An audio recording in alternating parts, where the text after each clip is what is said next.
In October 1942, the best soldiers of the Imperial Japanese Navy controlled a strategic island in the Pacific.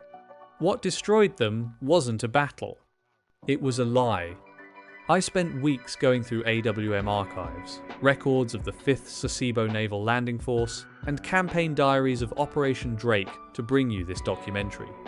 What you're about to hear doesn't appear in the great narratives of the Pacific War.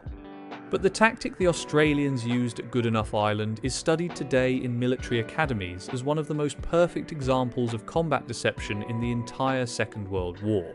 Goodenough Island is part of the D'Entrecasteaux Islands, Milne Bay Province, Papua New Guinea, 32 kilometers east of the eastern tip of New Guinea mainland. A dot on the map that before August 1942 appeared in no Allied or Japanese strategic plan. But in the autumn of 1942, that island became one of the most critical points in the South Pacific. Why?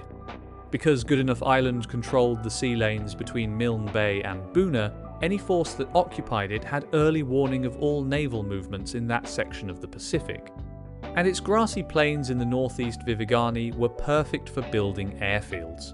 Runways for fighters and bombers from which to attack Rabaul and support operations on the New Guinea mainland. Whoever controlled Goodenough Island controlled the air and sea in that section of the Pacific. In August 1942, Japan got there first.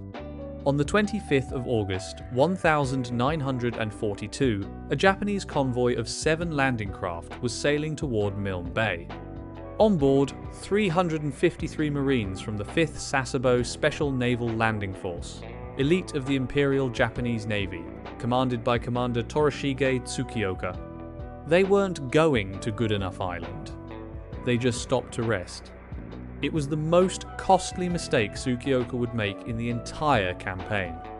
The Kitty Hawks of the RAAF's No. 75 Squadron found the convoy on the southern tip of the island and destroyed the landing craft. All of them. 353 elite Marines of the Imperial Japanese Navy, stranded on an island that wasn't their objective, without transport back, without any possibility of advancing toward Milne Bay, without any option except to stay. And wait. The Japanese tried to evacuate their wounded. The submarine I-1 managed to take out 71 of the most seriously ill men in October. But those who remained were 285 Marines. With malaria, hungry, with supplies arriving by air and submarine in quantities that were never enough. Stranded on an island they controlled but couldn't use for anything that mattered strategically. On the 22nd of October 1942, 2 Australian destroyers approached Goodenough Island. HMAS Stuart, HMAS Arunta. On board, 640 soldiers of the 2 over 12th Battalion, 18th Brigade, men mainly from Queensland and Tasmania, commanded by Lieutenant Colonel Arthur Arnold. Operation Drake. They landed at Mud Bay and Talaba Bay. 640 Australians against 285 Japanese Marines. The numbers were on the Australian side. But here's what makes this story different from any other Pacific campaign story. Before the 2 over 12th Battalion landed, before the 640 men set foot on Goodenough Island, someone had already been there, with far fewer men, and had convinced the Japanese they were facing a force that didn't yet exist. That's what turns Goodenough Island into something more than a tactical victory on an island nobody remembered. What those Australians did before the battalion arrived is what no history book has fully explained. And to understand it, you first need to understand who the Japanese were that they had to deceive, and what made them especially dangerous despite being stranded, hungry and sick on an island they couldn't leave. There's an easy temptation when telling this story, to present the Japanese on Goodenough Island as a weakened, starving force with no options, as soldiers who had already lost before the battle started. That temptation is a mistake. The 5th Sasebo Special Naval Landing Force wasn't conventional infantry. It was the Japanese equivalent of elite Marines, men trained specifically for amphibious operations in hostile terrain, to fight in conditions that would have paralyzed conventional units. Commander Torishige Tsukioka had commanded them in operations that no conventional sailor would have completed. And on Goodenough Island, despite everything that had gone wrong for them, they were still exactly that. Elite Marines. With machine guns, with mortars, with enough ammunition to make any direct assault cost more than it should. What they didn't have was transport, or enough food, or medicine. 285 men trapped on an island they couldn't leave. But that they could defend. From the 25th of August to the 22nd of October, 1,942, almost 2 months, Tsukioka's Marines lived on Goodenough Island, without any real possibility of getting out. The submarine I-1 arrived in October with rations, ammunition, medical supplies and a new radio, because the original radio had been destroyed. 2 months without direct communication with command. 2 months receiving supplies by air in quantities that were never enough for 285 men on a tropical island with endemic malaria. Malaria was doing what no Australian could do from the shore, reducing the effective Japanese strength day by day. Not all at once, slowly. 1 man with fever who can't shoot accurately. 2 men too weak to carry ammunition. 10 men who need care and reduce the capacity of those still standing. By October 1942, the 5th Sasebo SNLF was a fraction of what it had been in August. But it was still dangerous. On the 15th of October, 1,942 1 week before the Australian landing, the Japanese radio on Goodenough Island received an intelligence message. The Allies were showing considerable interest in the island. An invasion was probable. That was all Tsukioka knew. Considerable interest. Probable invasion. Not how many men, not exactly when, not from which direction. Japanese intelligence on the Allied force was imprecise at best. Their estimates, based on aerial observation and the fragmentary reports arriving by radio, calculated approximately 300 Australians concentrated in the southeast. The real figure was 640, double. But here's what makes the Japanese intelligence error relevant to this story. The Australians knew the Japanese didn't know exactly how many of them there were, and before the 640 men of the 2 over 12th Battalion landed, someone had decided to exploit that uncertainty in a way that no amphibious operations manual described. Because the Battle of Goodenough Island didn't start on the 22nd of October. It started before. With fires the Japanese could see from their positions. With movements suggesting a force far larger than what was actually there. With a lie constructed systematically to make 285 elite Marines make decisions based on a reality that didn't exist. And the question that defines everything that follows is simple.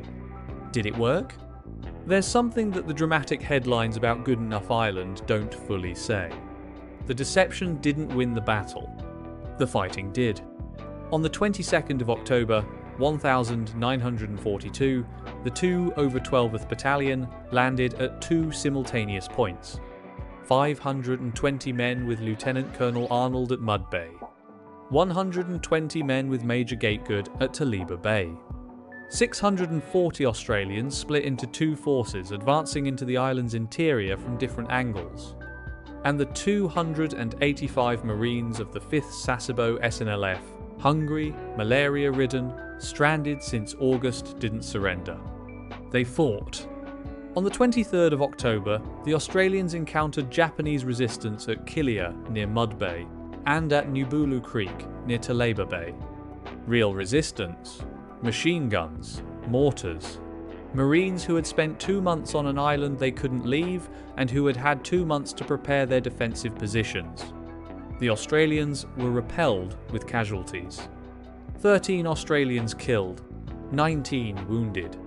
In a 5-day operation against a force that history books describe as weakened and without options, weakened didn't mean defenseless. And without options didn't mean without the will to fight. On the 24th of October, the Australians launched an attack against the Japanese positions at Kilia. It failed. Tsukioka's Marines had chosen their defensive positions with the precision of men who had spent 2 months studying the terrain. The fields of fire were registered. The Australian approaches were covered. The attack on the 24th didn't take Kilia. But it did something more important. It told Tsukioka what he needed to know. 640 Australians, 2 landing points, pressure from multiple directions simultaneously. And his own men, 285 Marines, reduced further by malaria and 2 months of hunger, with no real possibility of receiving reinforcements. The calculation was simple. They could keep resisting, they could inflict more Australian casualties, but the final result wouldn't change. Goodenough Island was lost. In the darkness of the night of the 24th to the 25th of October, Tsukioka ordered the evacuation. The 2 landing craft that the submarine I-1 had delivered weeks earlier, which the Australians didn't know existed, were loaded with approximately 250 Marines. They sailed toward Ferguson Island in the darkness. They arrived at dawn on the 25th. On the 26th of October, the light cruiser Tenryu picked them up at Ferguson Island, bound for Rabaul. On the 27th of October, the Australians took complete control of the island. They found 39 Japanese bodies, and empty defensive positions that told them the battle had been closer than any official report fully captured. The 2 over 12th Battalion left, and the 75 Australians who remained looked at the island they had to defend and calculated what any man in that situation would have calculated. They couldn't defend it by force, but they could make nobody want to attack it. The anti-aircraft guns came first. Timber logs cut and positioned, pointing at the sky at angles that from the air, from Japanese reconnaissance aircraft, looked exactly like what they weren't. Anti-aircraft artillery. The kind of artillery that only a large force planning to stay would deploy. Then the hospital. An entire structure designed to look like a field medical facility, with the scale of a unit with thousands of men to treat, not 75. The jungle vine barricades that from the right distance with the right light were indistinguishable from the barbed wire any serious defensive position would use to protect its perimeter. And the campfires. Not 1, not 5. Multiple fires distributed strategically across the island, each one representing a field kitchen, each field kitchen representing a unit of specific size.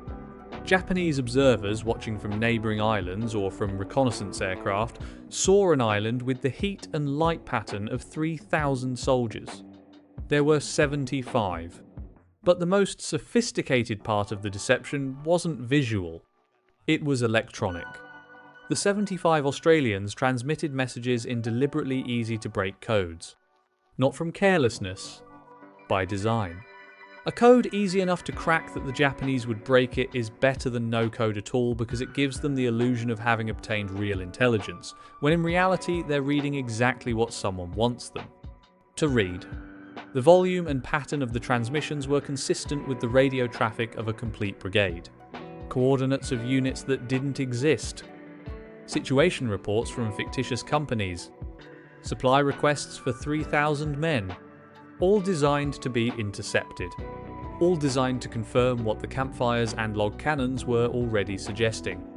That Goodenough Island was occupied by a force not worth attacking.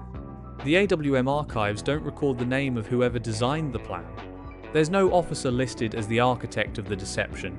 No report documenting the initial decision to build the false brigade. No recorded moment where someone said out loud the idea that would keep the Australian position alive for months. It was an initiative of the occupation contingent. 75 men who looked at the situation they had alone on an island surrounded by potential enemies with massively superior forces and decided that the only viable option was to make the enemy believe the situation was different. And during the months that followed, while Allied engineers built the Vivagani runways, while the airfields took shape on the grassy plains of the island's northeast, while Goodenough Island became the attack base the Allies needed for the Pacific campaign, the Japanese didn't attack. Not because they couldn't, But because they believed they couldn't, because 75 Australians with logs, jungle vines, campfires and a radio operator had built a brigade that didn't exist. And the brigade had worked exactly as if it had 3,000 real men. On the 27th of October, 1942, when the Australians took complete control of Goodenough Island, they gained something that at the time didn't seem especially dramatic. A small island in the South Pacific. 32 kilometers of coastline, grassy plains in the northeast, difficult terrain in the interior. What wasn't obvious in October 1942 was what that island would make possible in the months and years that followed. Immediately, in November 1942, the Japanese loss of Goodenough Island facilitated the Allied offensive at Bunagona. The Japanese had lost their observation point between Milne Bay and Buna. Their naval movements in that section of the Pacific could no longer go undetected. The intelligence advantage that Goodenough Island would have given them disappeared the day Tsukiyoka evacuated his men in the darkness of the 24th of October. In 1943, Goodenough Island became a central piece of Operation Cartwheel, the Allied strategy to isolate Rabaul and cut Japanese supply lines in the Pacific. Field hospitals, staging facilities, a logistical base through which 60,000 Allied troops passed on their way to other operations. 60,000. On an island that 75 Australians with logs and campfires had defended while the airfields were built, the temporary Vivagani runway was operational in October 1942, practically at the same time the battle ended. In June 1943, the 5,100-foot fighter runway was ready. RAFNOS 76, 77 and 79 squadrons operated from there. In October 1943, the 6,000-foot bomber runway was operational. Beauforts. Beaufighters. Aircraft attacking New Britain and New Guinea from a base that in August 1942 was just grassy plain and in October was territory controlled by stranded Japanese Marines. Every sortie that took off from Vivagani between 1943 and the end of the war was possible because 75 Australians had kept the island in Allied hands while the runway was being built. With logs that looked like cannons. With vines that looked like barbed wire. With campfires that looked like the kitchens of 3,000 men. Lieutenant Colonel Arthur Arnold, commander of the 2 over 12th Battalion, was mentioned in dispatches. Lieutenant Clifford Hoskins received the Military Cross for his actions at Taliba Bay. The battalion was collectively decorated. And the 75 Australians who built the False Brigade, those who designed the log cannons, who lit the campfires, who transmitted radio messages in deliberately vulnerable codes, have no name in any archive that historians have found. The initiative that kept Goodenough Island in Allied hands during the critical months of Vivigani's construction was a collective decision without a documented author. Not because it didn't matter, but because it was exactly the kind of decision that the men who made it didn't think about in terms of individual credit. They thought about whether anyone would attack the island tomorrow. And tomorrow, nobody attacked the island. The Australian War Memorial preserves the photographs.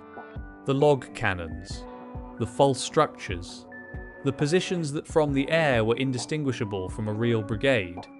In the archives, AWM historians describe the Goodenough Island deception with a phrase that doesn't usually appear in formal military documents. A masterpiece of bluff. Today, in special operations doctrine and military deception programs, Goodenough Island appears as one of the most efficient examples from the Second World War of what the military calls deception operations. Not because the deception was technologically sophisticated, but because it worked with minimal resources, without documented formal authorization, and without any of the men who executed it leaving their name in any record.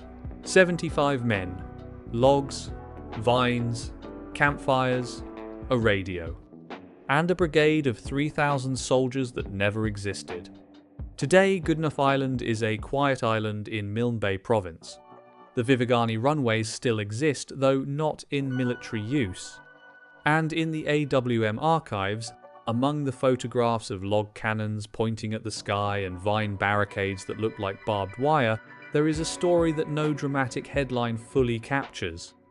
That sometimes the best defense isn't the man with the rifle. It's the man who convinces the enemy there are 3,000 rifles when there are only 75. There's something about this story that the formal archives don't capture. Not the casualties, not the airfields, not Operation Cartwheel or the 60,000 troops who passed through the island. It's this. 75 men looked at an island they couldn't defend by force and made the only decision that made sense. They didn't defend it by force. They made nobody want to attack it. Without a documented name, without a formal order, without individual credit in any archive historians have found.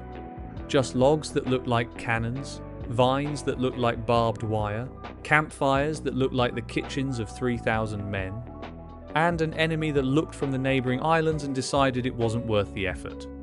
Every aircraft that took off from Vivagani, every sortie toward Rabaul, every operation that the Goodenough Island base made possible between 1943 and the end of the war.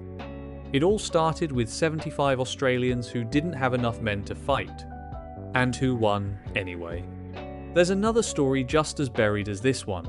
A group of Australians who also won without having enough men to win, in different terrain, with a different tactic, and with an outcome that changed something bigger than an island. It's in the next video.